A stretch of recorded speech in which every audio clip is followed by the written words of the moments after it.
Hello everyone, welcome back to Namalax Bangalore Presents current issue of the day episode number 237. So ಇವತ್ತಿನ 237ನೇ episode ಅಲ್ಲಿ will discuss about most controversial geopolitical event. ಏನಪ್ಪಾ ಅಂದ್ರೆ Russia's discovery of oil reserve in Antarctica. Okay, ಏನಿದು Russia ಏನ್ discover ಮಾಡಿದೆ, ಏನ್ claim ಅದು, ಅದರ ಸಿಗ್ನಿಫಿಕೆನ್ಸ್ ಏನು, ಅದು ಯಾಕೆ ಇಷ್ಟೊಂದು ಕಾಂಟ್ರವರ್ಸಿ ಆಗಿದೆ, ಇಂಡಿಯಾದ ರೋಲ್ ಏನು, ಎಲ್ಲವನ್ನೂ ನೋಡೋಣ. Okay, so Antarctica's hidden oil jack point, emerging geopolitical flash point. ಏನಂದ್ರೆ ರಷ್ಯಾ ರಿಪೋರ್ಟೆಡ್ಲಿ ಡಿಸ್ಕವರ್ ಮಾಡಿದರೆ ಏನ massive oil reserves beneath Antarctica's Weddell Sea which is estimated at 51 billion barrels of crude oil. Okay, ಇದೇನಾದ್ರೂ accurate ಆಗಿತ್ತಂದ್ರೆ this is twice the Saudi Arabia's proven reserves. Saudi ಅರೇಬಿಯಾದಲ್ಲಿ total ಆಗಿ reserves ಎಷ್ಟಿದೆಯಲ್ಲ ಅದರ 2 ಪಟ್ಟು ಹೆಚ್ಚಷ್ಟು reserve ಇವಾಗ ಅಂಟಾರ್ಟಿಕಾದ ಬರೀ ವೆಡೆಲ್ ಸಿಲ್ ಸಿಕ್ಕಿದೆ. Okay, so and among the largest potential oil depositor ever discovered, ಹಿಸ್ಟರಿಯಲ್ಲಿ ಡಿಸ್ಕವರ್ ಆಗಿರುವಂತ ಲಾರ್ಜೆಸ್ಟ್ ಡಿಸ್ಕವರಿ ಆಗುತ್ತೆ ಇದು. The revolution has triggered intense debates on geopolitical, legal, and environmental implications, challenging the current Antarctic Treaty System, which bans commercial resource exploration. ಏನಪ್ಪಾ ಅಂದ್ರೆ simple, ಅಂಟಾರ್ಟಿಕಾದಲ್ಲಿ oil reserve ನ find ಮಾಡಿರೋದು ಯಾರು? ರಷ್ಯಾದವರು. ಅವರು ಫೈಂಡ್ ಮಾಡಕ್ ರೂಲ್ಸ್ ಇದೆಯಾ? ಅಲ್ಲಿ ರಿಸರ್ಚ್ ಮಾಡೋದಕ್ಕೆ, ಸೈಂಟಿಫಿಕ್ ರಿಸರ್ಚ್ ಅಂಡ್ ಡೆವಲಪ್ಮೆಂಟ್ ಮಾಡೋದಕ್ಕೆ ಅವಕಾಶ ಇದೆ according to Antarctic treaty. But ರಷ್ಯಾದವ್ರು ಏನ್ ಮಾಡಿದ್ರೆ ಈ ರಿಸರ್ಚ್ ಅಂಡ್ ಡೆವಲಪ್ಮೆಂಟ್ ಹೆಸರಲ್ಲಿ ಆಯಿಲ್ ರಿಸರ್ವ್ ನ ಡಿಸ್ಕವರ್ ಮಾಡ್ತಿದ್ದಾರೆ. This is against Antarctic treaty. Antarctic ನ ವೈಲೇಟ್ ಮಾಡುತ್ತೆ ಅಂತ ಹೇಳ್ತಿದ್ದಾರೆ. ಸೊ ಏನಿದು ಅಂಟಾರ್ಟಿಕ್ ಟ್ರೀಟಿ, ಏನಿದು ಆ ಟ್ರೀಟಿ ಸಿಸ್ಟಮ್ ಏನು, ಇದು ಯಾವ ತರ ವೈಲೇಟ್ ಮಾಡುತ್ತೆ ನೋಡೋಣ. Okay, first Antarctic treaty system ಏನಪ್ಪಾ ಅಂದ್ರೆ ಇಟ್ ಈಸ್ ATS ಅಂತ. ಇದನ್ನ ಟ್ರೀಟಿ ಫೌಂಡ್ ಮಾಡಿದ್ದು ಯಾವಾಗ ಅಂತಂದ್ರೆ it was founded in 1959 and 1961 ಅಂತ. ಸೈನ್ ಮಾಡಿದ್ದು 1959, ಫೋರ್ಸಿ ಬಂದಿದ್ದು 1961 ಇಂದ. ಏಮ್ ಏನಪ್ಪಾ ಅಂತಂದ್ರೆ to preserve Antarctica for peaceful and scientific purpose only, declares Antarctica scientific preserve and prohibits military activities, nuclear testing and resource extraction. ಇಲ್ಲಿ ನೋಡಿ ಏನ್ ಮಾಡುತ್ತೆ, it prohibits military, nuclear testing plus resource extraction prohibit ಮಾಡುತ್ತೆ. ಇವಾಗ Russia ಅವ್ರು ಮಾಡಿರೋದೇನು, resource ನ ಇನ್ನು extract ಮಾಡಿಲ್ಲ, ಬಟ್ ರಿಸೋರ್ಸ್ ನ ಫೈಂಡ್ ಮಾಡಿದ್ದಾರೆ. ಸೊ ಪೀಪಲ್ ಏನ್ ಹೇಳ್ತಿದಾರೆ ಅಂತಂದ್ರೆ, ಜನ ಏನ್ ಹೇಳ್ತಿದ್ದಾರೆ, ಕ್ರಿಟಿಸೈಸ್ ಮಾಡ್ತಿದಾರೆ ಅಂದ್ರೆ ರಷ್ಯಾ ಅವರು ಇಂಡೈರೆಕ್ಟ್ ಆಗಿ ರಿಸೋರ್ಸ್ ಎಕ್ಸ್ಟ್ರಾಕ್ಷನ್ ಗೆ ಹೋಗಿದ್ದಾರೆ ಅಂತ. ಜೊತೆಗೆ ನೆಕ್ಸ್ಟ್ ಮ್ಯಾಡ್ರಿಡ್ ಪ್ರೋಟೋಕಾಲ್ ಅಂತ ಇದೆ 1991. ಏನಪ್ಪಾ ಅಂದ್ರೆ it bans mineral resource activities except for scientific research ಅಂತ, which is binding until 2048. Very important. Antarctic treaty system ಇದೆಲ್ಲ, it is a binding treaty. Very important. ಇದು ಪ್ರಿಲಿಮ್ಸ್ ಅಲ್ಲಿ ಇದೇ ತರ ಕ್ವಶನ್ಸ್ ಮಾಡ್ತಾ ಇರ್ತಾರೆ. It is a binding treaty after which it may be reviewed or amended. This ensures no nation can claim sovereignty or exploit resources for profit. ಇಷ್ಟೇ ಅದರ main ಏನಪ್ಪ ಅಂದ್ರೆ ಅಂಟಾರ್ಟಿಕಾ ಅನ್ನೋದೊಂದು ಸಪರೇಟ್ ಕಾಂಟಿನೆಂಟ್, ಯಾವ ದೇಶದ ಕೆಳಗಡೆನೂ ಬರೋದಿಲ್ಲ. ಅದನ್ನ ಅದೇ ತರ ಇಡೋಣ, ಅದನ್ನ ಸೈಂಟಿಫಿಕ್ ರಿಸರ್ಚ್ಗೋಸ್ಕರ ಪ್ರಿಸರ್ವ್ ಮಾಡೋಣ. ಜೊತೆಗೆ ಬೇರೆ ದೇಶಗಳು ಅಲ್ಲಿ ಪ್ರಾಫಿಟ್ಗೋಸ್ಕರ ಹೊಡೆದಾಡೋದನ್ನ ತಡೆಯೋದಕ್ಕೋಸ್ಕರ ತಂದಿರುವಂತ ಟ್ರೀಟಿ ಇದು, ತಂದಿರುವಂತ ಪ್ರೋಟೋಕಾಲ್ ಇದು. ಇವಾಗ ಕರೆಂಟ್ ಸ್ಟೇಟಸ್ ಏನಪ್ಪಾ ಅಂದ್ರೆ treaty system maintains Antarctica as a zone of international cooperation, protecting its unique environment whilst enabling scientific research for the benefit of all humanity. ಅದಕ್ಕೋಸ್ಕರ ನೀವು ಅಂಟಾರ್ಟಿಕಾದಲ್ಲಿ ನೋಡಿರ್ತೀರಾ ಏನಂತಂದ್ರೆ many of the countries only research stations ನ establish ಮಾಡಿದೆ. ಅಲ್ಲಿ research stations ನ ಇಂಡಿಯಾದವರು ಕೂಡ ರಿಸರ್ಚ್ ಸ್ಟೇಷನ್ಸ್ ನ ಎಸ್ಟಾಬ್ಲಿಷ್ ಮಾಡಿದ್ದಾರೆ. ಫಾರ್ ಎಕ್ಸಾಂಪಲ್ ಮೈತ್ರಿ, ಭಾರತಿ, ಎರಡು ಇಂಡಿಯಾದವರು ಎಸ್ಟಾಬ್ಲಿಷ್ ಮಾಡಿರುವಂತ ರಿಸರ್ಚ್ ಸ್ಟೇಷನ್ಸ್ ಅವರು. ಸೊ ಓನ್ಲಿ ರಿಸರ್ಚ್ ಮಾಡಿ, ಪೀಸ್ಫುಲ್ ಆಗಿ ಮಾಡಿ, so that it is beneficial for all of humanity. War ಮಾಡೋದು ಬೇಡ, ನ್ಯೂಕ್ಲಿಯರ್ ಟೆಸ್ಟಿಂಗ್ ಮಾಡೋದು ಬೇಡ, ಆಮೇಲೆ ಎನರ್ಜಿಗೋಸ್ಕರ ಮಿನರಲ್ಸ್ ನ ಎಕ್ಸ್ಪ್ಲೋರ್ಟ್ ಮಾಡೋದು ಬೇಡ. ಅದನ್ನ ಪ್ರಿಸ್ಟಿನ್ ಎನ್ವಿರಾನ್ಮೆಂಟ್ ನ ಪ್ರಿಸರ್ವ್ ಮಾಡಕ್ ಬಿಡಿ ಅಂತ ಮಾಡಿರುವಂತ ಟ್ರೀಟಿನೇ ಅಂಟಾರ್ಟಿಕ್ ಟ್ರೀಟಿ. ಇವಾಗ ರಷ್ಯಾ ಅವ್ರು ಏನ್ ಕ್ಲೇಮ್ ಮಾಡಿದ್ರು ಅಂದ್ರೆ they have claimed following Discovery. ಏನಪ್ಪಾ ಅಂತಂದ್ರೆ ಇದನ್ನ ಕಂಡಕ್ಟ್ ಮಾಡಿದಾರಪ್ಪ ಅಂದ್ರೆ ರಾಸ್ಜಿಯೋ. ಏನಿದು ರಾಸ್ಜಿಯೋ ಅಂದ್ರೆ it is Russia's state owned geological survey company and it has found in Weddell Sea near British Antarctic territory. ಇದು ಕೂಡ very important point. British Antarctic territory ಹತ್ರ ಇರುವಂತ ವೆಡೆಲ್ ಸಿ ಫೈಂಡ್ ಮಾಡಿದ್ರೆ ಅದಕ್ಕೋಸ್ಕರ ಬ್ರಿಟಿಷರು ಕೂಡ ಕ್ರಿಟಿಸೈಸ್ ಮಾಡ್ತಾ ಇದ್ದಾರೆ, ಇದು ನಮಗೆ ಸೇರಿರುವಂತ ಟೆರಿಟರಿ, ಇಲ್ಲಿ ಬಂದು ನೀವ್ಯಾಕೆ ರಿಸರ್ಚ್ ಮಾಡ್ತಿದ್ದೀರಾ ಅಂತ. ರಷ್ಯಾ ಏನ್ ಕ್ಲೇಮ್ ಮಾಡ್ತಾರೆ ಅಂದ್ರೆ it was part of scientific data collection and not commercial drilling ಅಂತ. ಓನ್ಲಿ ಸೈಂಟಿಫಿಕ್ ಡಾಟಾ ಕಲೆಕ್ಟ್ ಮಾಡಿದ್ವಿ ನಾವು, ಕಮರ್ಷಿಯಲ್ ಡ್ರಿಲ್ಲಿಂಗ್ಗೋಸ್ಕರ ಏನು ಮಾಡಿಲ್ಲ ಅಂತ. ಈ ಡಿಸ್ಕವರಿ ಪ್ರಕಾರ there is 51 billion barrels have been discovered. That is the estimated oil reserve beneath the Weddell Sea, which is 2x 2 times Saudi Arabia's reserves ಅಂತ. Next it is 10 times North Sea output compared to 50 years of extraction. ಇವಾಗ North Sea already extract ಮಾಡ್ತಿದ್ರೆ ಅಲ್ಲಿ compare ಮಾಡಿದ್ರೆ ಅಲ್ಲಿಗಿಂತ 10 ಪಟ್ಟು ಜಾಸ್ತಿ ಇದೆ. Then 14 years of global demand ಅಂತ, ಅಂದ್ರೆ ವರ್ಲ್ಡ್ ವೈಡ್ ಕನ್ಸಂಪ್ಷನ್ ನ ಮೀಟ್ ಮಾಡಕ್ಕೆ it is enough to meet the world wide consumption for 14 years of global demand. 14 ವರ್ಷ ಬೇರೆ ಎಲ್ಲೂ ರಿಸರ್ವ್ ನ ಎಕ್ಸ್ಟ್ರಾಕ್ಟ್ ಮಾಡಿಲ್ಲ ಅಂದ್ರೂ ಕೂಡ ಬರೀ ಇದೊಂದು ರಿಸರ್ವ್ ನ ಕಂಪ್ಲೀಟ್ ಗ್ಲೋಬ್ ಅವರು ಇದ್ರ ಮೇಲೆ ಡಿಪೆಂಡ್ ಆದ್ರೂ ಕೂಡ 14 ವರ್ಷದವರೆಗೂ ಬರುತ್ತೆ ಇದು ಅಂತ ಹೇಳಿದ್ದಾರೆ. Okay, this is the estimated Discovery by Russia. Next Jio political implications ಏನಪ್ಪಾ ಇದ್ರದ್ದು, ಇದೇ ಮೇಜರ್ ಆಗಿ ಕಾಂಟ್ರವರ್ಸಿ ಸಿಕ್ಕಾಕೊಂಡಿರೋದು ಇವಾಗ. The discovery has ignited a complex web of international tensions, with the major powers positioning themselves for potential future access to Antarctic resources. ಈ date ಇದೆಯಲ್ಲ 2048 ಅನ್ನೋದು very important.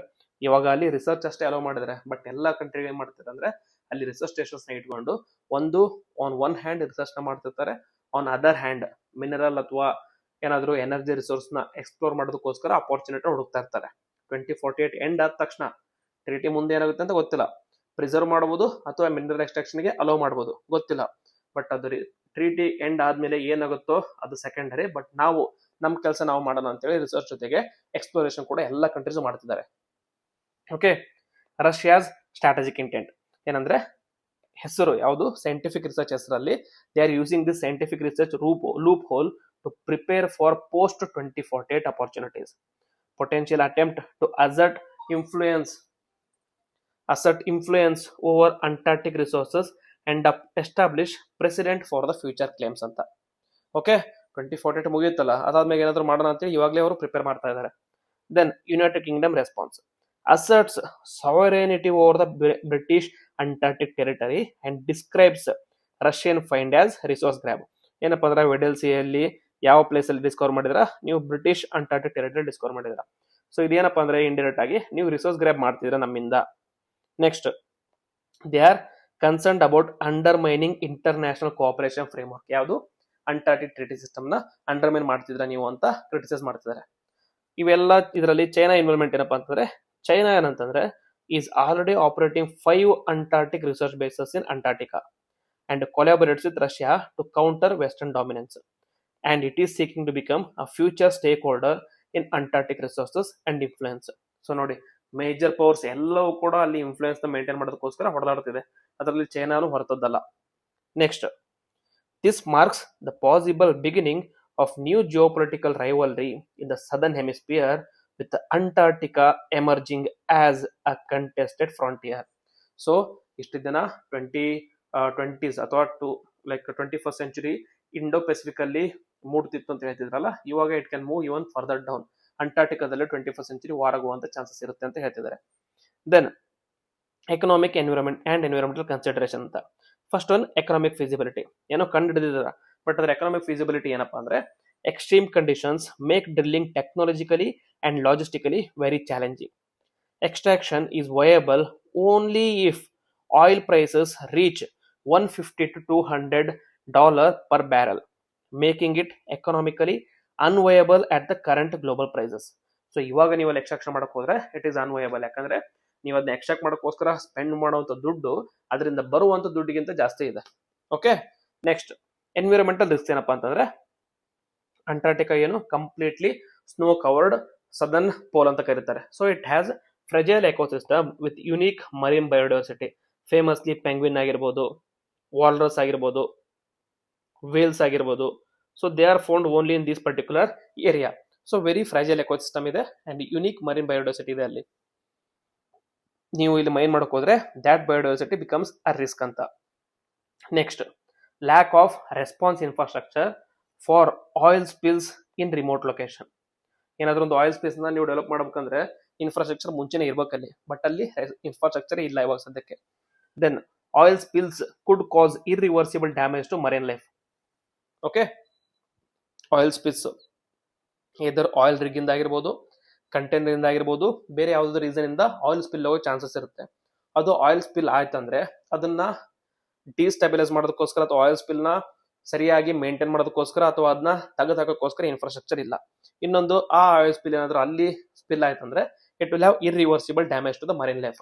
Okay, next, drilling and industrial activity could accelerate ice melt and sea level rice.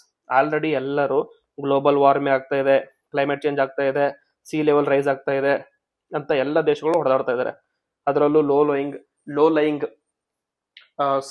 ಏನಂತಾರೆ island countries ಆಗಲಿ ಅಥವಾ coastal countries ಆಗಲಿ already ಹೊಡೆದಾಡ್ತಾ ಇದ್ದಾರೆ. ನಮ್ಮ existential crisis ಇದು. ಫಾರ್ ಎಕ್ಸಾಂಪಲ್, ರೀಸೆಂಟ್ ಆಗಿ ತುವಾಲು ಬಗ್ಗೆ ಕವರ್ ಮಾಡಿದ್ದೆ. ಅದರಲ್ಲಿ ಅಂತಂದ್ರೆ ಸಿ ಲೆವೆಲ್ ರೈಸ್ ಆಗೋದ್ರಿಂದ ಕಂಪ್ಲೀಟ್ ಐಲ್ಯಾಂಡ್ ಮುಳುಗುವಂತ ಚಾನ್ಸ್ ಇದೆ. ಅವರು ಕ್ಲೈಮೇಟ್ ವೀಸಾಗೋಸ್ಕರ ಹೊಡೆದಾಡ್ತಿದ್ದಾರೆ. ಅಂತ ಟೈಮಲ್ಲಿ ನೀವು ಮತ್ತೆ ರಿಸೋರ್ಸ್ಗೋಸ್ಕರ ಮತ್ತೆ ಗ್ಲೋಬಲ್ ವಾರ್ಮಿಂಗ್ ಮಾಡಿ ಮತ್ತೆ ಸಿ ಲೆವೆಲ್ ರೈಸ್ ಮಾಡಿದ್ರೆ ನಾವು ಎಲ್ಲಿಗೆ ಹೋಗೋಣ ಅಂತ. Next, it endangers coastal populations globally through climate impacts.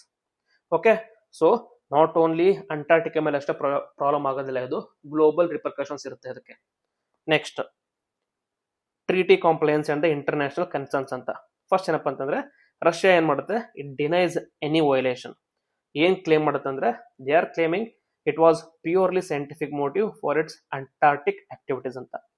However ಬೇರೆ ಕಂಟ್ರೀಸ್ ಏನ್ ಹೇಳ್ತಾರೆ ಅಂದ್ರೆ, concerns from UK, Australia and Norway suggest that Russia's actions undermines the treaty spirit and could set dangerous precedent for rest of the other powers. ಇವಾಗ Russia ಅವರು scientific research ಹೆಸರಲ್ಲಿ oil discovery ಮಾಡಿದ್ದಾರೆ, ಅದೇ ತರ ಚೈನಾನು ಮಾಡಬಹುದು, ಅದೇ ತರ US ಫಾಲೋ ಮಾಡಬಹುದು. So it's a negative precedent ಅಂತ. Next, expanding the satellite surveillance, that is monitor Antarctic expeditions more closely to ensure compliance with treaty obligations. So ಏನ್ ಡಿಮ್ಯಾಂಡ್ ಮಾಡ್ತಾ ಇದ್ದಾರೆ, ಓಕೆ, ಈ ರೀತಿಯಾದಂತ ಎಕ್ಸ್ಪ್ಲೋರೇಷನ್ಗೆ ರಿಸರ್ಚ್ ಮಾಡೋದಕ್ಕೋಸ್ಕರ, ರಿಸರ್ಚ್ ಹೆಸರಲ್ಲಿ ಎಕ್ಸ್ಪ್ಲೋರೇಷನ್ ಮಾಡೋದನ್ನೆಲ್ಲ ತಡೆಯೋದಕ್ಕೋಸ್ಕರ, ಒಂದು ಮಾನಿಟರಿಂಗ್ ಮಾಡೋದಕ್ಕೋಸ್ಕರ ಸ್ಯಾಟಲೈಟ್ ಸರ್ವೇಲೆನ್ಸ್ ಜಾಸ್ತಿ ಮಾಡಿ ಅಂತ ಹೇಳ್ತಿದ್ದಾರೆ. Then redefining the scientific research, that is close legal loopholes that allow resource exploration under the guise of science ಅಂತ. ಸೊ ಯಾವ್ದಾವ್ದು ಲೂಪ್ ಹೋಲ್ ಇದೆ ಲಾದಲ್ಲಿ, ಟ್ರೀಟಿದಲ್ಲಿ, ಅದನ್ನೆಲ್ಲ ತೆಗೆದಾಕಿ ಅಂತ ಹೇಳ್ತಿದ್ದಾರೆ. Then strengthening enforcement, that is enhance the treaty's enforcement mechanism to prevent violations. Okay, ಟ್ರೀಟಿನ ಬೈಂಡಿಂಗ್ ಅಂತ ಮಾಡಿದ್ರ, ಬಟ್ ಅದನ್ನ ಪ್ರಾಪರ್ ಆಗಿ ಎನ್ಫೋರ್ಸ್ ಮಾಡೋದಕ್ಕೋಸ್ಕರ ಮೆಕ್ಯಾನಿಸಮ್ಸ್ ತಗೊಂಡ್ಬಂದಿ ಅಂತ ಹೇಳ್ತಿದ್ದಾರೆ. Then diplomatic coordination, that is coordinate internationally before 2048 to revive, to avoid future conflict. So 2048 ಬರೋವರೆಗೂ ವೇಟ್ ಮಾಡೋ ಅವಶ್ಯಕತೆ ಇಲ್ಲ, ಅದಕ್ಕಿಂತ ಮುಂಚೆ ಏನಾದ್ರು ಒಂದು ಪ್ರಾಪರ್ ಆಗಿ ಟ್ರೀಟಿ ತಗೊಂಡ್ಬನ್ನಿ, ಅದಕ್ಕಿಂತ ಮುಂಚೆ ಒಂದು ಕನ್ಸೆನ್ಸಸ್ ಬಿಲ್ಡ್ ಮಾಡಿ ಪ್ರಿಸರ್ವ್ ಮಾಡೋದಕ್ಕೆ ಟ್ರೈ ಮಾಡಿ ಅಂತ ಹೇಳ್ತಿದ್ದಾರೆ. ದೆನ್ ಇಂಡಿಯಾದ ರೋಲ್ ಏನಪ್ಪಾ ಇಲ್ಲಿ ಅಂತಂದ್ರೆ, India also has Antarctic presence ಅಂತ. India is a consultative member of Antarctic treaty with voting power ಅಲ್ಲಿ. ಅಂಟಾರ್ಟಿಕ್ ಟ್ರೀಟಿಯಲ್ಲಿ it is a consultative member. The nation operates 2 permanent research stations. ಯಾವುದು, ಮೈತ್ರಿ ಅಂತ 1918 ಎಸ್ಟಾಬ್ಲಿಷ್ ಮಾಡಿದ್ರು, ದೆನ್ ಭಾರತಿ ಅಂತ 2012 ಎಸ್ಟಾಬ್ಲಿಷ್ ಮಾಡಿದ್ರು.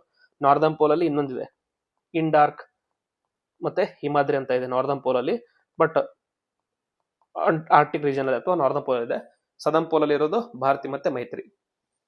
Policy position ಏನಂದ್ರೆ, India advocates environmental protection and sustainable science, supporting the maintenance of Antarctica as a zone of peace and research. However, post 2048, India may need to balance environmental concerns with strategic interest if the research exploration begins. Okay, 2048 ಆದ್ಮೇಲೆ treaty ಯಾವ ತರ form ಆಗುತ್ತೆ ಅದ್ರ ಮೇಲೆ India ಕೂಡ can focus on more exploration, more research and development, more economic aspects as well ಅಂತ.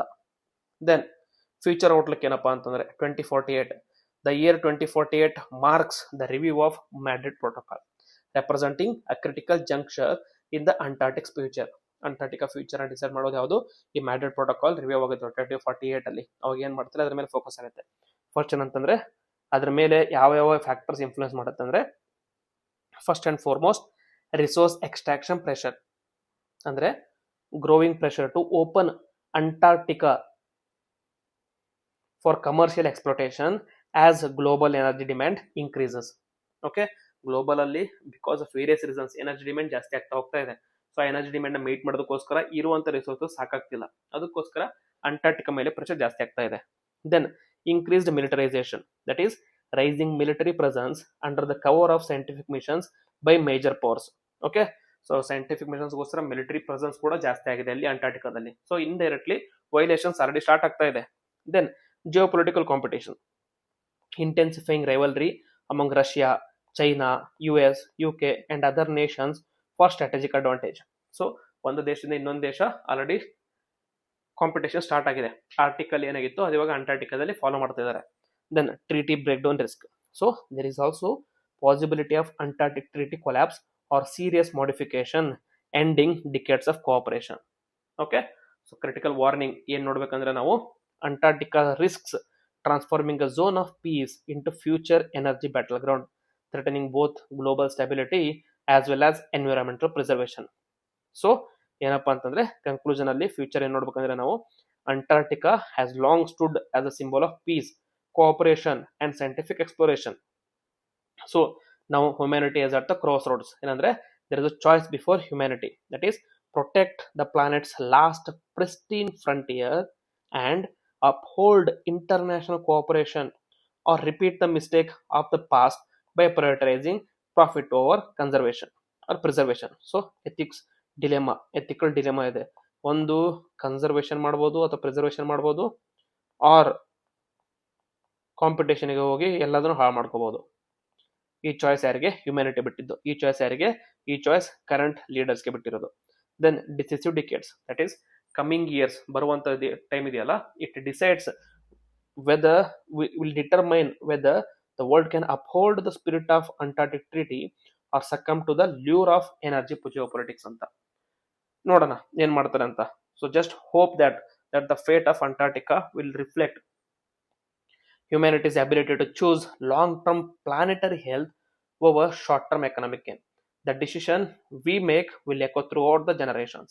So hopefully there is some sense prevailing over all the leaders of the world and they take a decision which will be in line with sustainable development, so that the aspirations of future are not undermined because of current economic aspirations. Okay, so this is about Russia's discovery